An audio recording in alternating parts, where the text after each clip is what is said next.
Pippa Heylings to make her maiden speech.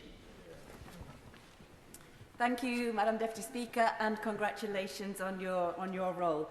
And I would also like to congratulate the Right Honourable Member for East Thanet, with whom we have worked before we both came to this chamber through UK 100 and others on local climate action, much of what I will speak to today. I would also like to congratulate the Minister and the Secretary of State for Energy Security and Net Zero.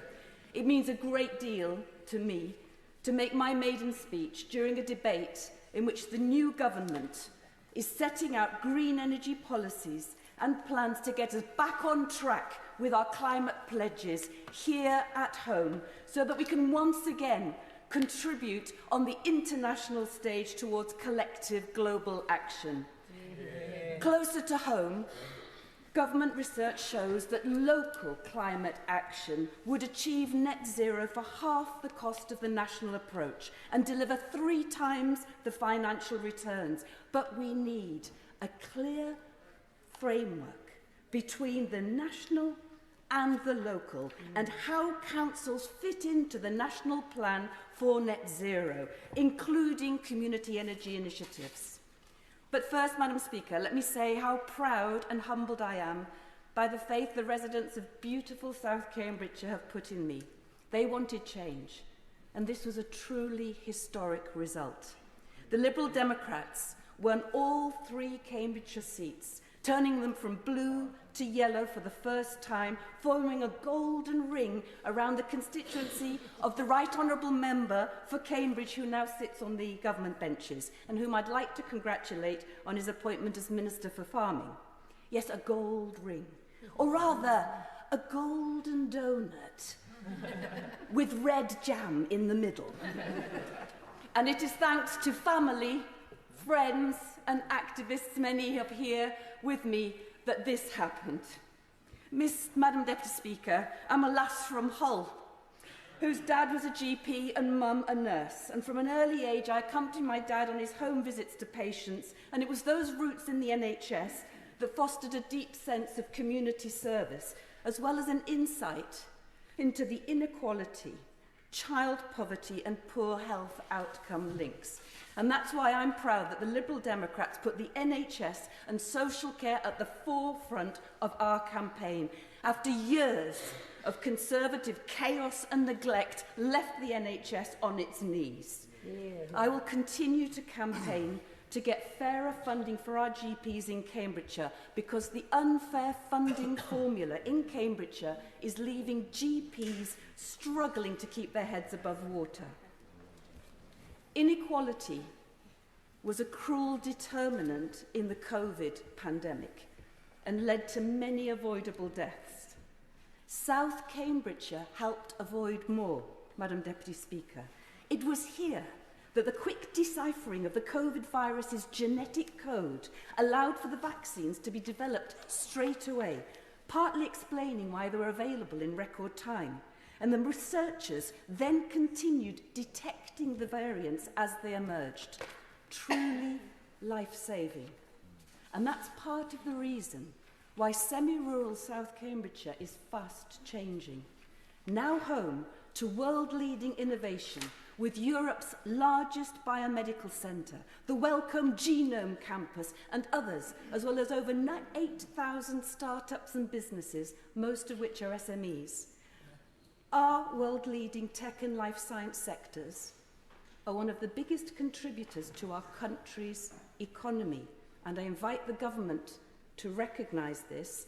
It's the goose that lays the golden egg, which is why its future needs to be shaped carefully with and through the local authorities, giving local people a voice, tackling affordable housing, the water supply, transport, grid infrastructure gaps, in a way that allows communities, businesses and nature to thrive.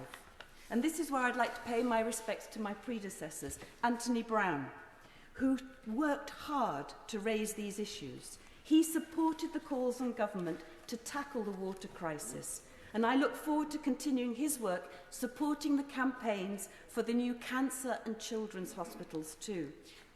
But I'd also like to pay tribute to his predecessor, Heidi Allen, who is still remembered fondly by many residents. Sadly, Heidi stood down from politics as a result of the abuse that many MPs, mainly female women, face. In her words, "Of course public scrutiny is to be expected, but lines are too often regularly crossed, and the effect is utterly dehumanising." Heidi had become an MP to stand up for the vulnerable and for those who have no voice.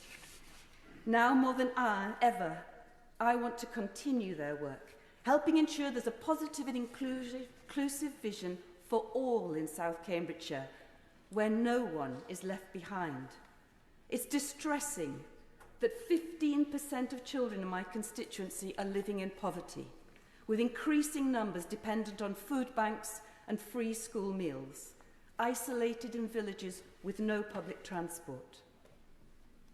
And this inclusive vision must include our unique and precious chalk streams that connect us, our blue veins, the silvery threads weaving together our villages, the Granta twinkling through Stapleford, Linton and Balsham, the River Shep starting in Foulmere Nature Reserve, flowing through Shepworth and Barrington villages, the River Ree through Haslingfield and Harston, the Mel that rises in Melbourne and flows through Meldreth, the Fulbourn and Wilbraham chalk streams.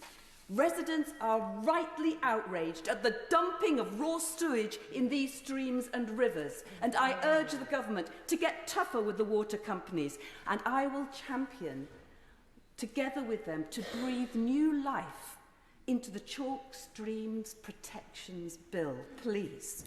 Madam Deputy Speaker, I've worked professionally for many years with governments around the world to integrate climate and nature into growth plans, mediating agreements where benefits can flow to local communities. What motivates me most is how young people see their future. A recent study on young people found that too many had climate anxiety. Their most used words were fear, anger, frustration, and worry. And there were two main reasons why they felt this way. One, they didn't think that decision makers listened to them. Two, that decision makers didn't care or take the right decisions for their future. I've met many young people in South Cambridgeshire who feel this way, and they want action on the twin climate and nature emergencies. I speak to them now, Madam Deputy Speaker. I want what we do in this chamber to restore your faith, give you agency, so that together we can be the change that we want. Thank you.